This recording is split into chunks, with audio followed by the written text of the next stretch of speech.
Il-garanzija li qed jagħti gvern hija xi ħaġa li fl-ekonomiji Ewropej qegħdin jintużaw.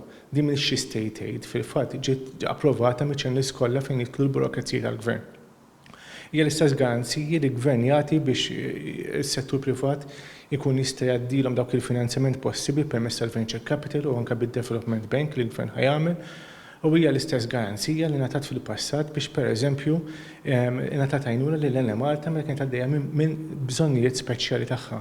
Din mhix garanzija li qed tgħin Ena Malta għax qiegħda ġo falliment, din hija garanzija li qed tingħata għax propjament hemm time gap ta' 22 xahar sakemm jiġu l-approvazzjonijiet mill-Unjoni Ewropea. Meta jkollok is-Security of Supply Agreement in place wara li jiġi approvat miċ-channels kollha tal-Unjoni Ewropea, allura f'dik iċ-ċirkostanza mbagħad il-garanzija tiġi replaced minn din il-garanzija li toħroġ mill-kuntratt innifsu.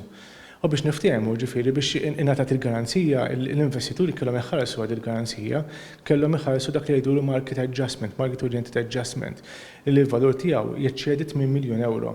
Jiġifieri l-investituri kieku kont jien flok l-investituri jien nippreferi li nimxi b'mod normali b'mod illi nuża l-garanzija toħroġ mill-kuntratt biex jien inġib il-finanzjament li għandi bżonn mill-banek tiegħi.